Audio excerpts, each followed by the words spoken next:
Pemirsa, nama Dita Karang tengah menjadi perbincangan hangat di tanah air. Pasalnya, Dita merupakan satu-satunya orang Indonesia pertama yang berhasil memulai debutnya sebagai idol K-pop dalam grup Secret Number. Bersama keempat anggota lainnya, Jinny, Denny, Sodam, dan Lea, baru saja merilis single perdana berjudul Hoodies. Berhasil menembus industri musik Korea, seolah menjadi impian Dita yang menjadi nyata.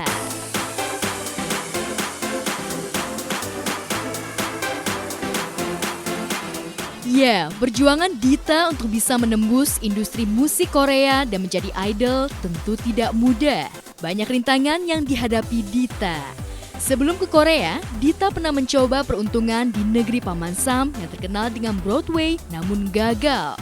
Kepada Dian Sastro sahabatnya, yang memang sudah dikenalnya sejak Dita duduk di bangku SD, wanita kelahiran Yogyakarta 23 tahun yang lalu ini menceritakan perjuangannya untuk bisa masuk menjadi anggota Secret Number. Lantas benarkah Dita sempat ditolak agensi besar di Korea? Benarkah demi menjadi anggota Secret Number, Dita les bahasa Korea? Iya kan karena aku tahu aku suka K-pop, jadi walaupun aku itu di masa-masa juga dimana aku audisi terus tapi aku nggak pernah keterima gitu kan. Ya ada sih kayak keterima tapi kayak project-project kecil yang kayak project-project apa ya, individual gitu loh, yang kayak orang bikin apa namanya, project dance apa kecil-kecilan gitulah. Iya. Yang project-project gitu emang sih ada kayak adalah yang dapat gitu beberapa kali. Tapi kayak it's not my main goal kan. Jadi aku rasanya kayak aku masih pengen ini, it's not the kind of like kayak aku nggak pengen yang kecil-kecil kayak gitu terus gitu kan. Aku pengen yang kayak kayak apalah perform in like a big stage gitu kan. Jadi aku waktu itu juga apa ya namanya kayak slump atau apa ya, kayak stres gitulah, kayak kok nggak bisa terus ya gitu, kayak kenapa nggak ada yang nyangkut ya gitu. Dan di saat itu aku kayak karena aku tahu aku suka K-pop, jadi aku mendaftar kayak kelas-kelas K-pop dance gitu di dance studios di New York yang ada audisi company gede yang namanya Big 3 itu ada. Terus aku udah pernah ikut juga tapi nggak lolos enroll di dance studio ini, aku bisa ikut gitu.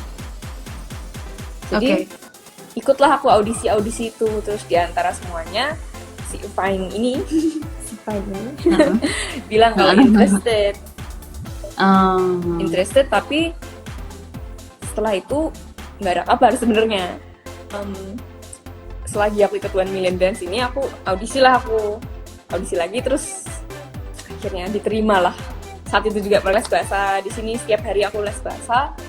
Terus aku tahu kayak karena bahasa kan, karena aku pengennya debut di sini, aku harus bisa bahasa Korea dong, masa kayak aku datang ke negara orang, aku cuma pengen debut aja, nggak bisa ini itu gitu kan. Nggak bisa gitu kan. Jadi aku kayak aku les bahasa, dan aku kayak tiap hari bener-bener aku kayak take notes. Aku beneran nonton drama tapi kayak beneran karena kayak tak balikin kayak 10 detik berikutnya sebelumnya tadi ngomong apa dia. 2 tahun menjalani training sebelum memulai debutnya sebagai member Secret Number tentu menjadi tantangan tersendiri bagi Dita Karang. Apalagi tinggal di Korea seorang diri tentu bukanlah hal yang mudah. Gadis berdarah Jawa Bali ini bahkan sempat merasa putus asa lantaran harus menjalani rutinitas yang sama. Jadi kamu selama belajar Korea tuh baru jadi trainee di Vine ini kan? Ada yang nanya, kamu berarti jadi trainee di Vine ini berapa lama kalau dihitung-hitung sampai sekarang? Sampai sekarang udah debut nih. Dari sebelumnya tuh sampai debut tuh berapa lama? Berarti hampir 2 tahun kira-kira. Ntar Juli 2 tahun. 1 tahun. Dan itu proses yang normal apa lumayan ngebut tuh? Lumayan ngebut banget atau memang rata-rata segituan?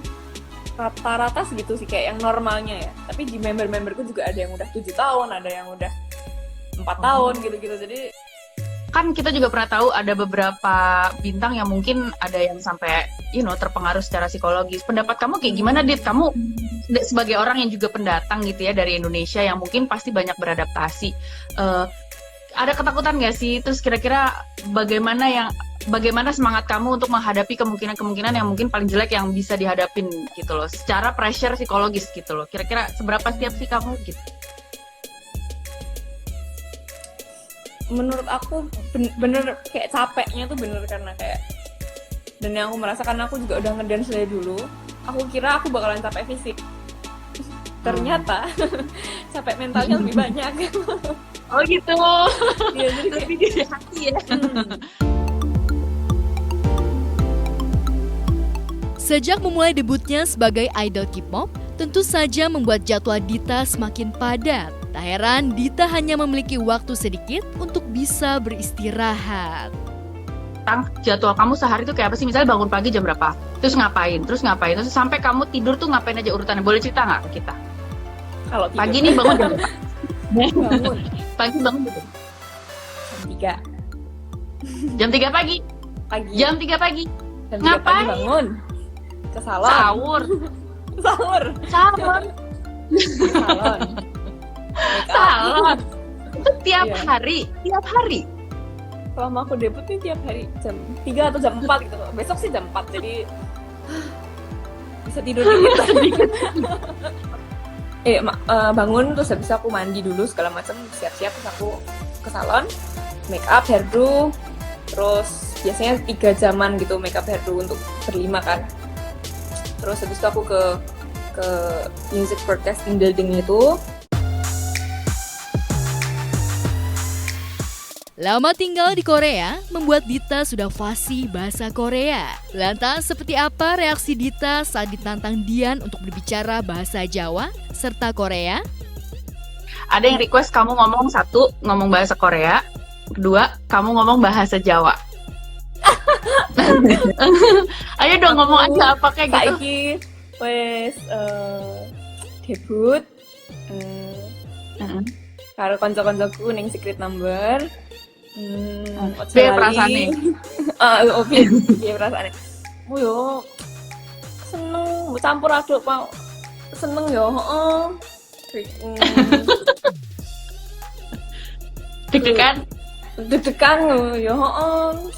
Akeh lah pokoknya campur aduk ning kene. Ning kene campur aduk. 지금.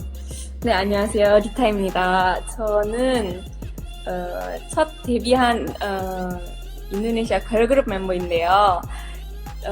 너무 기쁘고 너무 떨리지만 또 설레고, 그래서 앞으로 무슨 좋은 일 더 많았으면 좋겠고, 우리 시크릿 넘버 많이 사랑해주시고 많이 응원해주세요. 감사합니다.